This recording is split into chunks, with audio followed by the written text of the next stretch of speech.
네, 오늘 이 아침 하나님께서 주시는 말씀은 누가복음이 됩니다. 누가복음 22장 14절부터 23절까지의 말씀이 되겠습니다. 누가복음 22장 14절부터 23절까지의 말씀이 됩니다.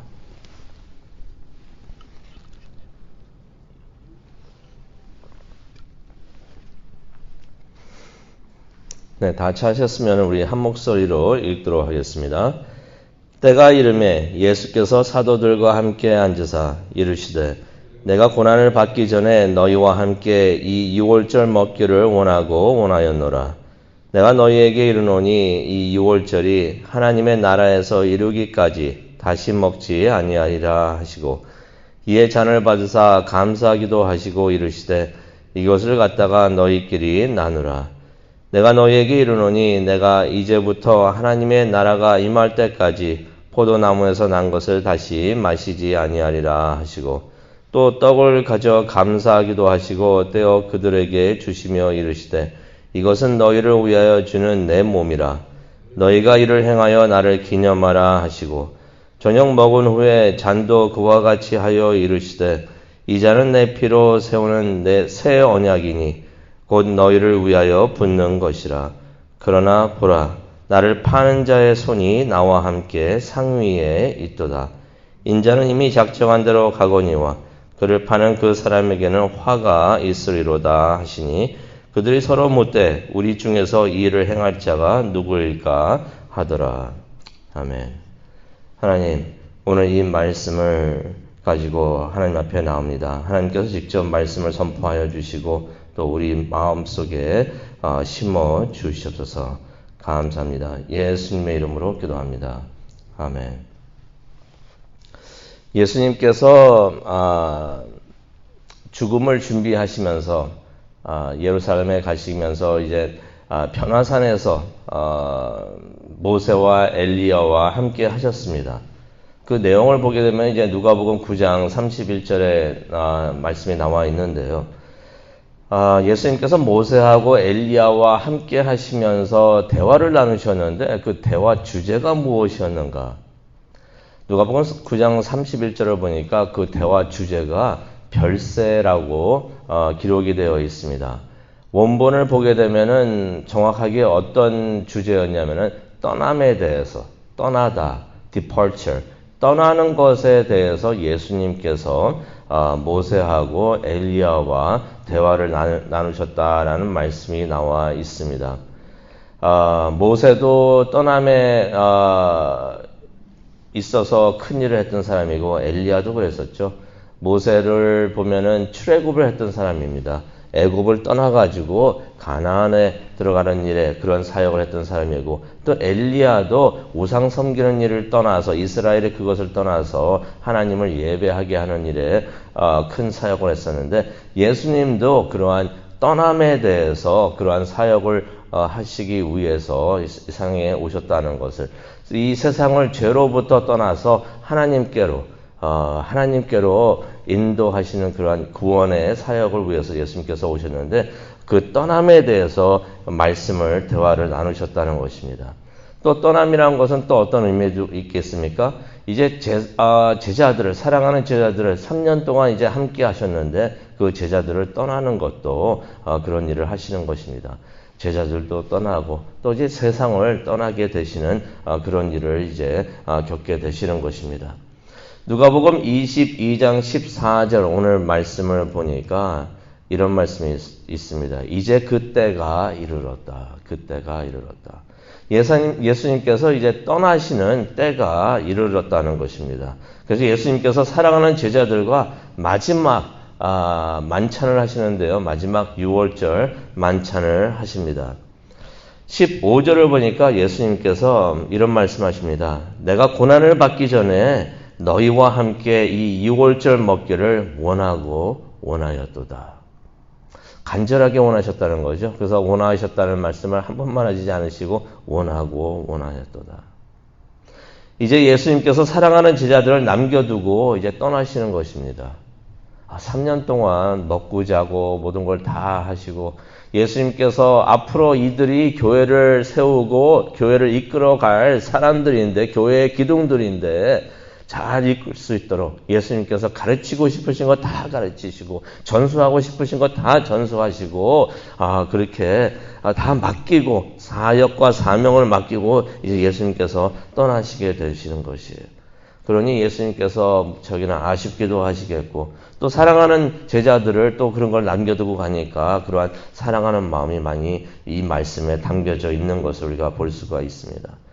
사랑하는 사람들을 떠나보내며 또 남겨두고 떠나면서 마지막으로 우리도 그렇죠. 마지막으로 우리가 하고 싶은 것이 식사를 많이 같이 하고 그러는데 예수님께서도 제자들과 함께 마지막 식사를, 유월절 식사를 하기 원하셨던 것입니다. 어떻게 보면 한 끼라도 맛있는 음식을 해주고 싶으신 예수님의 마음이 이 말씀에 담겨져 있습니다. 하지만 또 다른 의미들도 있는데요. 예수님에게는 이것이 마지막 유월절 식사가 되는 것입니다. 그래서 16절에 보니까 이 유월절이 하나님 나라에서 이루기까지 다시는 먹지 않을 것이다 라는 말씀을 하십니다. 예수님께서 이제 유월절에 어린 양으로 십자가에 못 박혀가지고 죽으시게 되는데 그의 피로 시작된 구원의 역사가, 구원의 사역이 예수님의 재림을 통하여 완성되기까지는 다시는 이 유월절 식사를 하지 않을 것이다 라고 예수님께서 말씀을 하시는 것입니다. 그래서 하나님의 나라에서 이루기까지 예수님께서 재림하시는 것을 의미하고 있습니다. 재림하시기 그 전까지는 이 유월절 식사를 하지 않을 것이다. 그래서 예수님께서 그 마지막 유월절 식사를 제자들과 함께 나누고 싶으셨던 것입니다.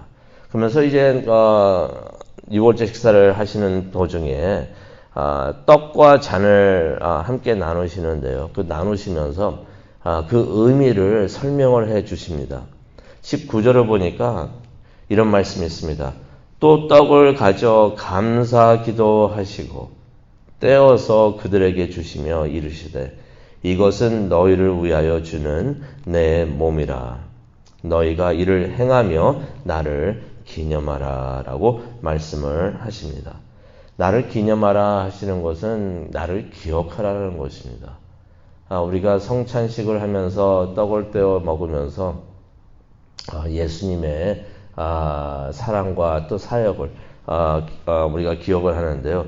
그래서 이 떡은 우리를 대신해서 찢김을 당하신, 우리가 솔직히 그 자리에 있어야 되고 우리의 몸이 찢김을 당해야 되고 우리가 죄를 지은 죄인이기 때문에 우리가 그런 일을 당해야 되는데 예수님께서 우리를 대신해서 찢김을 당하셨는데 그 찢김을 당하신 그의 몸을 상징하는 것이다 라고서 예수님께서 말씀을 해 주십니다.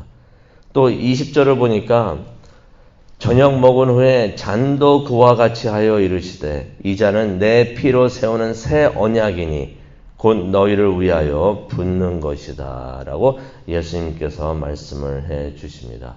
우리의 죄를 씻기 위해서 유월절의 어린 양의 피는 속죄서 위에 언약궤 덮개에 뿌려가지고 그 모든 죄를 다 씻어내리는 그러한 일을 하였는데 예수님께서는 십자가에서 피를 흘리시면서 얼마나 피를 많이 흘리시면 나중에 피가 다 나오고 물까지 나오셨다고 하시는데 그러한 죄를 씻기 위해 흘리신 귀한 피를 상징하는 것이다 라고서 잔이 그런 일을 하는 것이다 라고서 예수님께서 말씀을 해 주십니다. 예수님께서 그날 유월절 식사를 하시면서 이루셨던 것이 오늘날 우리가 하는 성찬식, 성찬의 기원이 되는 것입니다. 그래서 그 성찬의 의미는 네 가지로 우리가 또 볼 수가 있는데요. 첫 번째는 우리가 이 말씀을 위해서 고린도전서 11장을 가기를 원하는데요.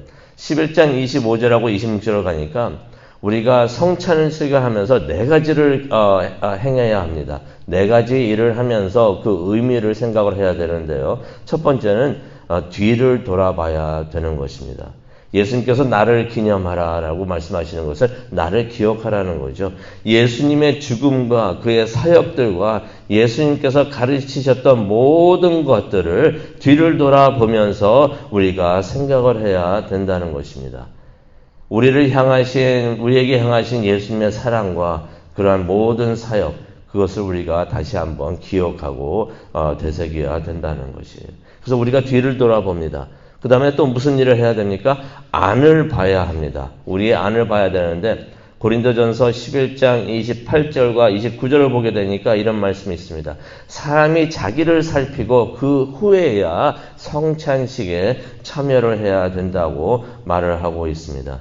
자가점검을 해야 된다는 거죠. 우리가 우리 안을 들여다보면서 회개할 것이 있는가, 모든 것을 회개하면서 죄를 용서받아야 된다는 것입니다. 그래서 우리가 성찬식을 하면서 기도를 해야 됩니다. 성령 하나님께 기도하면서 내 안에 잘못된 것이 조금이라도 있으면은 그것을 다 지적하여 주시옵소서. 그러면서 우리가 회개하면서 회개한 후에 성찬식 떡과 잔을 받아야 되는 것입니다. 또 우리가 무엇을 해야 되느냐? 뒤를 보고 안을 보고 위를 봐야 됩니다. 고린도전서 11장 25절을 보니까 예수님께서 또 나를 기념하라 라고 말씀하셨는데 이것은 나를 기억하라 라고 예수님께서 말씀하신 것이에요. 나를 바라보라고 말씀을 하시는 거죠. 예수님께서는 지금 어디에 계시나요? 우리가 때때로는 예수님이 나와 함께 하십니다 라고 말을 하고 있지만 틀린 말은 아니지만은 완전히 정확한 말도 아닙니다. 예수님께서 지금 우리와 함께 하시지 않습니다. 예수님의 영이, 하나님의 영은 우리와 함께 하시는데 예수님은 지금 물리적으로 어디에 계시는가? 우리가 신앙 고백을 할 때도 우리가 그렇게 고백을 하는데요. 예수님께서는 지금 천국에 계시면서 하나님 우편에 앉아 계십니다. 그러다가 재림하시면서 우리와 이제 함께 하시는데요.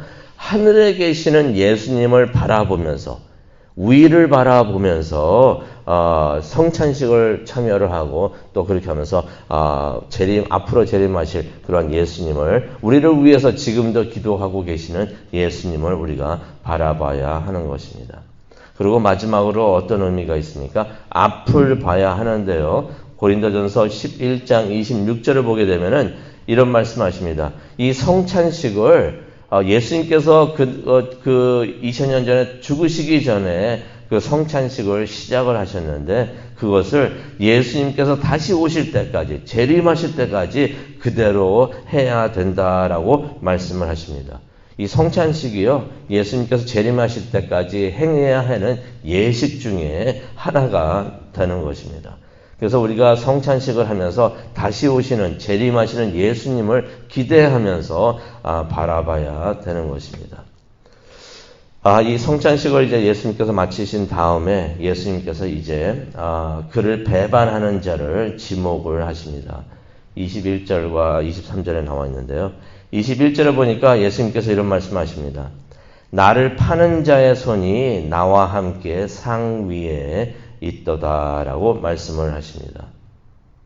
예수님을 배반하는 사람이 뻔뻔하게도 그 순간에, 그 중요한 순간에도 예수님과 함께하고 있었다는 것입니다. 유다가 그 자리에 있었던 것입니다. 어떤 사람들은 이렇게 생각하는 사람들이 있습니다. 유다가 했던 일이 참 나쁜 일이지만은, 악한 일이지만은 누군가는 했어야 했던 일이었는데 그 일을 유다가 했다라고서 생각을 합니다. 하나님이 하시는 일에 악역을 누가 맡아야 되는데 그것을 유다가 맡아서 하면서 희생이 된 거다라고 생각을 하시는 사람들이 있습니다. 그렇다면 그게 다 유다의 잘못이 아닌가 이렇게 생각하시는 분들도 계시는데요. 그것은 그렇지가 않습니다. 예수님께서 22절에 보면은 이런 말씀을 하십니다. 예수님을 파는 사람에게 화가 있을지어다 라고 예수님께서 말씀을 하시는데요. 이것은 어떤 의미가 있냐면은 예수님을 배반하는 책임이 그 누구에게도 있는 것이 아니라 유다에게 있다라고서 예수님께서 말씀을 하시는 것입니다. 유다가 이거 하나님이 시켜서 내가 한 일입니다. 그거 맞는 말도 아니지만 그렇게 생각을 해서도 되는 것이 아니고 누구 때문에 어떤 상황 때문에 내가 이렇게 됐습니다라고서 사탄의 책임을 또 무는 것도 아니고 누구에게 핑계를 댈 수도 없고 그 모든 것이 유다의 책임이 있다는 것입니다. 하나님께서는 유다를 택하셔가지고 강제로 죄를 짓게 하지 않으셨고 어떤 의미가 있습니까? 유다가 스스로 예수 그리스도를 구원자로 영접하지 않고 돈에 대한 욕심 때문에 사탄의 유혹에 스스로 넘어가고 빠졌던 것이라고 예수님께서 설명을 해 주시는 것입니다. 우리도 그렇죠. 우리가 지은 모든 죄의 책임은 100% 우리에게 있습니다. 누구 때문에 내가 이렇게 했습니다. 어떤 상황이었기 때문에 내가 이렇게 할 수밖에 없었습니다. 라고서 말을 할 수가 없다는 것이에요. 우리 죄에 대한 책임은 우리에게 있다는 것입니다. 예를 들어서 사탄이 우리에게 와서 강하게 유혹을 하더라도 그 유혹을 따르기로 결정하는 그 결정은 우리가 한다는 것이에요. 그렇기 때문에 우리에 대한 죄는 우리가 갚아야 하는 그러한 일이 있고 또 우리는 우리 죄에 대한 결과를 우리는 받아야 한다는 것이에요. 그런데 예수님께서 오셔가지고 그 모든 죄를 대신 갚아주셨다는 것입니다. 그러니 얼마나 감사한 일이 되겠습니까? 예수님께서 이런 말씀 하시니까 제자들이 이런 말을 합니다. 23절에 나오죠. 우리 중에 이런 일을 할 자가 누구인가? 우리 중에 예수님을 배반하라고 예수님을 팔 자가 누구인가? 라면서 서로가 막 물어봅니다. 너냐, 나냐, 아니다. 이렇게 말하면서 서로 이제 물었다는 말씀이 나오는데요. 마태복음에 보면은 이 일에 대해서 좀 더 자세하게 설명을 하고 있습니다. 마태복음 26장 25절을 보면요. 그 순간에 유다가 뻔뻔하게도 예수님에게 물어봅니다. 선생님, 나는 아니죠 하면서 유다가 그렇게 물어보는 것입니다. 그랬더니 예수님께서 유다를 바라보시면서 바로 너다라고서 말씀을 하십니다. 그 말을 듣자마자 유다가 혼자 집을 나갑니다. 그 밤중에 혼자 집을 나가는데 이제 군사를 데리고 오려고 이제 나갔던 것을 우리가 봅니다. 오늘 말씀을 생각하시면서 기도하는 시간을 갖도록 하겠는데요. 어떻게 보면 참 안타깝습니다. 예수님께서 지난 3년간 유다와 함께 하셨던 것이에요. 유다와 3년 동안 함께 하셨다는 것은 어떤 의미가 있습니까? 유다에게 기회를 주셨던 것이에요.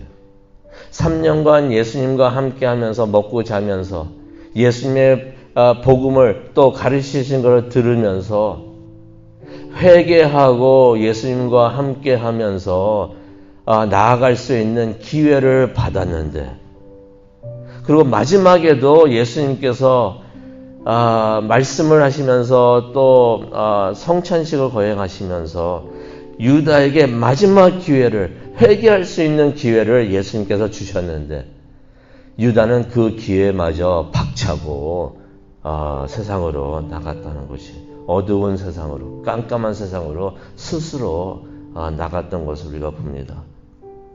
하나님께서는 우리에게도 그러한 영적인 기회를 주시는 줄로 믿습니다.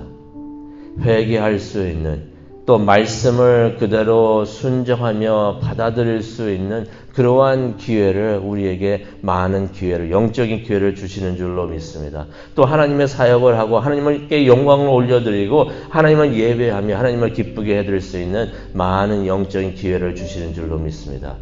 우리 그 기회를 놓치지 않고 그대로 잡을 수 있는 그래서 하나님을 기쁘게 해드릴 수 있는 우리 모두가 되기를 원합니다.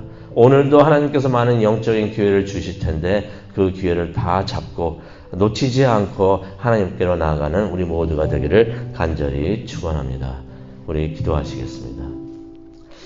사랑과 은혜가 충만하신 하나님 아버지, 오늘 말씀을 통하여 다시 한번 성찬식의 의미를 다시 한번 생각을 하고 또한 유다의 삶을 다시 한번 생각을 해 봅니다. 어떤 상황에서도 우리가 예수님을 배반하는 것이 아니라 말씀에 순종하면서 말씀 그대로 따라서 예수님을 하나님을 기쁘게 해드릴 수 있는 우리 모두가 될 수 있도록 충성된 하나님의 종이 될 수 있도록 하나님 인도하여 주시옵소서. 감사합니다. 예수님의 이름으로 기도합니다. 아멘.